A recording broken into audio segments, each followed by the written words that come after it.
And what are, I mean, let's talk about some results. What are some of the results you've seen from the launch phase of Lumicite and using Explorer?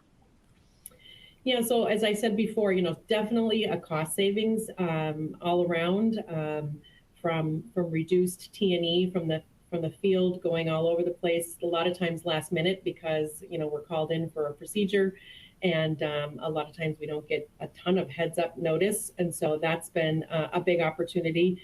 We certainly have seen our utilization of the product grow, from the support and proficiency we're now helping our customers with. So seeing product utilization, seeing market share grow, seeing just market growth occur in this dynamic space.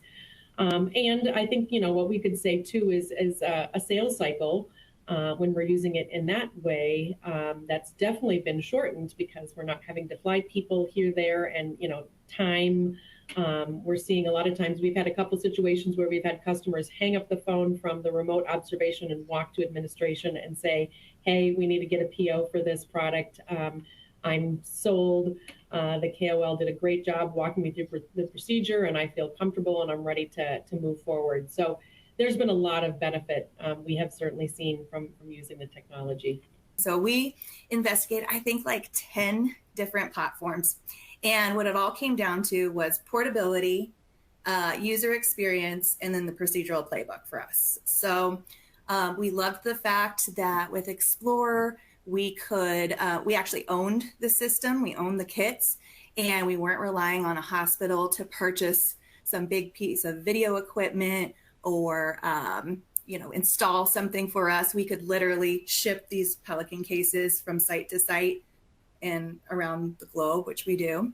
And then the user experience, like I commented on earlier, being able to control your view of what is important to you. So if you have a physician watching, they may be more interested in the physician at the console, what he's doing, how he's operating the robot. Mm-hmm. If it's a tech watching, they may be more interested in focusing on the actual robot itself and seeing what the bedside assistant is doing, exchanging wires or devices, things like that.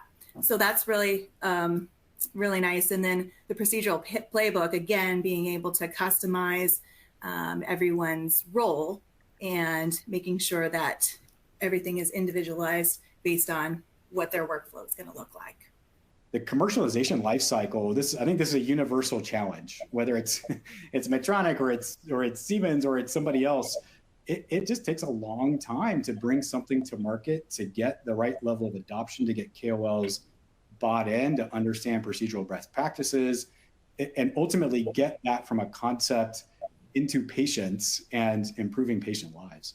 I think it's 6 months, 12 months, 18 months, it's debatable. It's somewhere in that spectrum. And so I think leveraging new solutions and technology that can help streamline that, ultimately in service to reducing procedural variability and improving patient care and patient lives, that's what's really exciting for our team, I think for our customers. And so I think to be able to use this in a really meaningful and impactful way, not only to grow their businesses, but to improve the healthcare landscape, has been really encouraging to see.